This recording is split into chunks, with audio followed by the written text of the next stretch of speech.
단원 정리 실전평가 임금 및 복리후생관리 208에서 215페이지의 풀이 강의입니다. 218페이지의 1번부터 보도록 하겠습니다. 임금관리에 대한 설명으로 적절하지 않은 것은 입니다. 정답은 4번입니다. 임금은 근로자에게 지급되는 것으로서 근로와 직접 관련성이 있어야겠죠. 또한 지급되는 현금만을이라고 되어 있습니다. 우리 만이라는 단어가 나오면 정답이라는 것을 의심하고 넘어가기로 했습니다.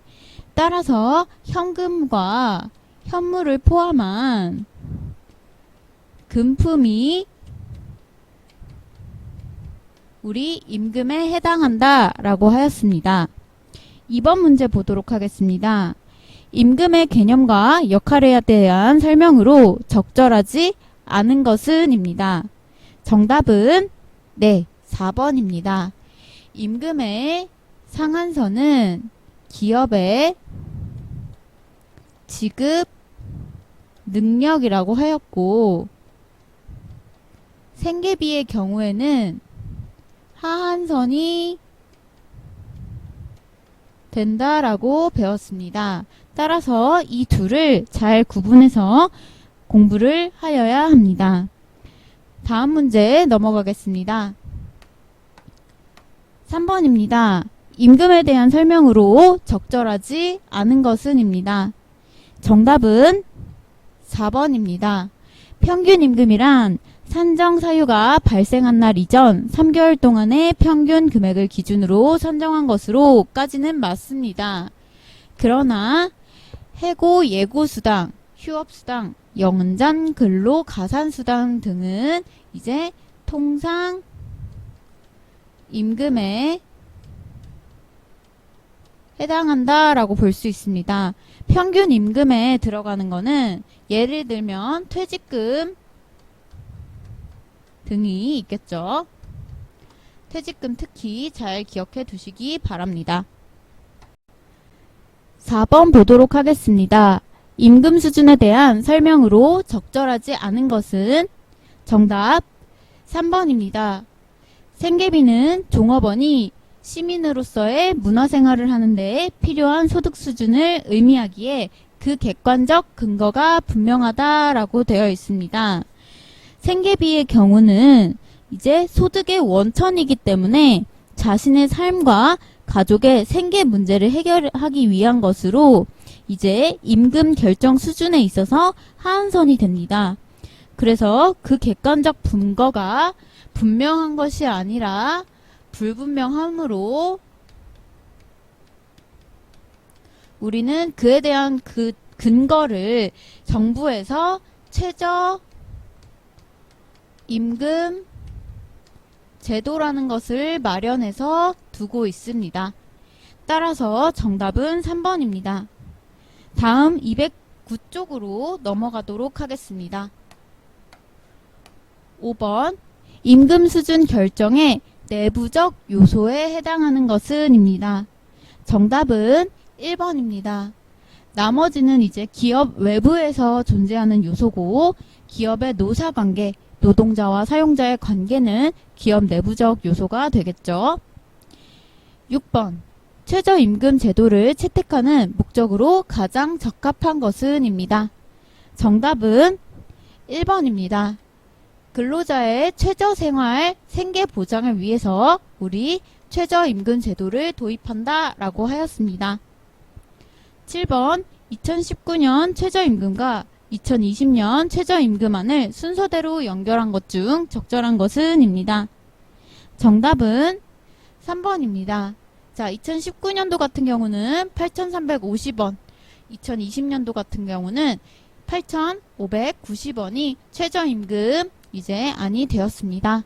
상식선 순에서 알아두시기 바랍니다.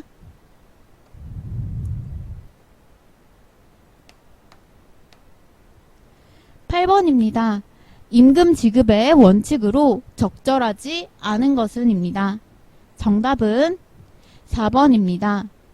전기불의 원칙, 통화불의 원칙, 전액불의 원칙, 간접불의 원칙이 아닌 우리 직접불의 원칙이 있다고 하였습니다. 9번. 다음 사례는 근로기준법에서 정한 임금지급의 원칙 4가지 중 어떤 원칙에 위배되는가? 가방공장 사장인 A는 한 달 동안 근무한 근로자 B에게 임금 대신 가방을 지급하였다라고 했습니다. 자, 임금을 직접 주지 않고 가방을 주었습니다. 따라서 이는 통화불의 원칙을 위배한 것이겠죠. 정답은 2번입니다. 10번입니다. 다음에서 가와 나가 설명하고 있는 것으로 모두 옳은 것은입니다. 가, 근로자에게 정기적이고 일률적으로 이제 지급한다라고 되어 있습니다. 따라서 이는 통상임금에 해당하게 되겠죠. 벌써 정답이 2번이라는 것을 알 수 있습니다. 그래도 나번 읽어보겠습니다. 이를 산정해야 할 것을 사유가 발생한 날 이전 3개월 동안에 그 근로자에게 지급된 임금 총액을 그 기간의 총 일수로 나눈 금액을 말한다. 이는 평균 임금을 설명하고 있는 내용입니다. 따라서 정답은 2번이 됩니다. 11번 보겠습니다. 통상임금에 산입하는 조건으로 가장 적합하지 않은 것은입니다. 정답은 3번입니다. 자, 임시로 지급되는 급여 같은 경우는 통상임금은 일률적이고 정기적이라고 하였습니다. 따라서 3번은 해당하지 않을 것입니다. 뒷장으로 넘어가겠습니다. 12번입니다. 임금체계에 대한 설명으로 적절하지 않은 것은입니다. 정답은 3번입니다. 조직의 근로자 1인당 평균 임금의 수준을 결정하는 것에 대한 설명은 임금 체계가 아니라 임금 수준이 되겠죠. 따라서 3번입니다. 13번. 다음은 무엇에 대한 설명인가? 일반 부서에 비해 특별히 근무 강도가 높거나 성과 기여도가 높은 직무를 담당하는 자에게 지급하는 수당이므로 정답은 4번 직무수당이 되겠죠. 지금 키워드가 이미 문장 속에 들어가 있다는 거 잘 보시고 넘어가시기 바랍니다. 14번 보도록 하겠습니다. 직무급에 대한 설명 중 가장 옳지 않은 것은 무엇인가 되어 있습니다. 정답은 4번입니다. 동일한 직무에 종사하는 종업원에게는 그들이 갖는 능력, 학력, 연공에 따른 보상이 별도로 주어지게 된다라고 되어 있습니다. 자, 이는 지금 연공급에 대한 설명이겠죠. 따라서 정답은 4번입니다. 15번. 다음 중 기준 내 임금인 직무급에 대해서 틀리게 설명한 것은입니다. 자, 역시 아까랑 비슷한 문제겠죠. 정답은 4번입니다. 연령, 근속 연수 이런 게 나오면 우리 연공급을 떠올려야 합니다. 따라서 정답은 4번입니다. 16번. 다음 중 기준 내 임금인 직무급에 대해서 적절하지 않은 것은입니다. 정답은 2번입니다. 일정 기준 이상의 작업 성과를 달성하였을 경우 일정 비율의 급여를 추가로 지급한다. 이는 성과급에 해당합니다.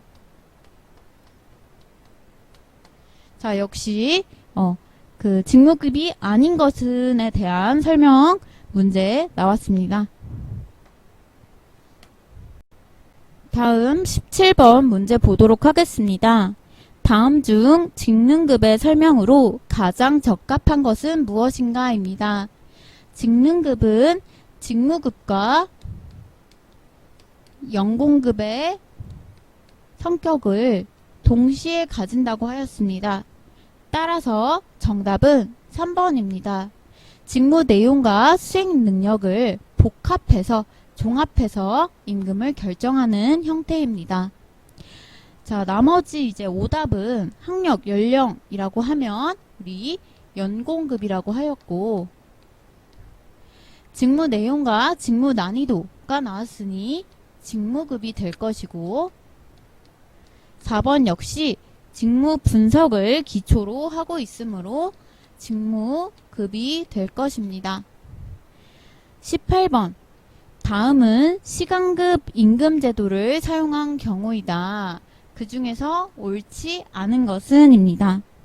정답은 2번입니다.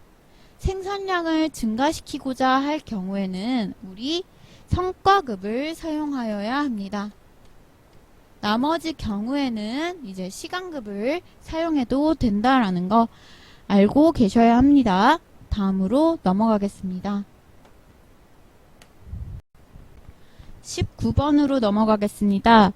테일러의 과학적 관리법과 가장 관계가 깊은 것은 미리 설정된 표준 이하의 일을 한 직공들에게는 한 개당의 임금을 낮게 하고 표준 이상의 일을 한 직공들에게는 한 개당의 임금을 50%나 많은 임금을 받게 하는 제도이다 라고 했습니다. 이는 단순 성과급에 대한 설명입니다. 단순히 표준 이하일 때는 낮게 하는 것, 그리고 표준 이상일 때는 성과급을 주는 것, 따라서 이는 단순 성과급이라는 것입니다. 설명하지 않았지만 단순 성과급이 테일러의 과학적 관리법과 관계된 것이라는 거 알고 있어야 합니다. 20번 다음에서 설명하는 것과 가장 가까운 것은 기업이나 조직의 목표 달성을 위해 종업원을 대상으로 동기부여 차원에서 제공하는 비급여적 형태의 보상을 말한다. 이는 보너스와 같이 금전적인 것과 휴식이나 직무 환경의 개선과 같은 비금전적인 것을 모두 포함한다 라고 되어 있습니다. 이는 인센티브가 되겠습니다. 21번 다음의 보기 설명으로 가장 적합한 것은 무엇인가 입니다.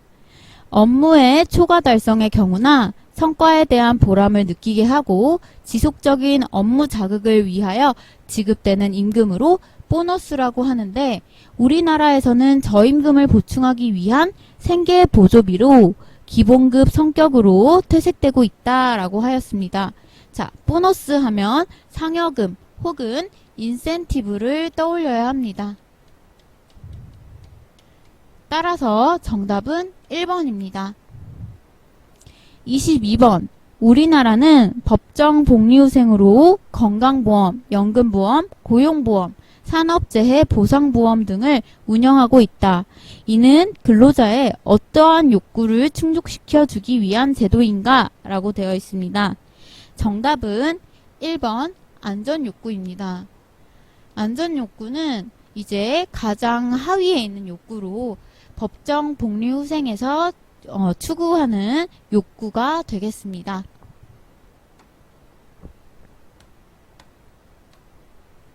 23번입니다. 기업 복지의 일반적인 기능으로 적절하지 않은 것은 입니다. 정답은 4번입니다. 복지와 교육 훈련적 기능과는 전혀 관련성이 없습니다. 따라서 쉽게 풀 수 있었을 것입니다.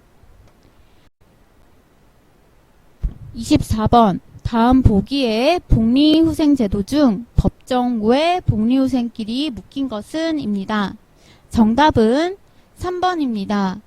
가 고용보험, 국민연금보험은 법정 복리후생에 들어갈 거고 나 역시 임신 여성 보호 유급 휴가는 법정 복리후생에 들어갈 것입니다. 나머지 통근 급식, 사내체육과 동아리 운영 등은 법정 외에 해당하므로 정답은 3번입니다. 25번 법정 복리후생으로 적절하지 않은 것은 입니다.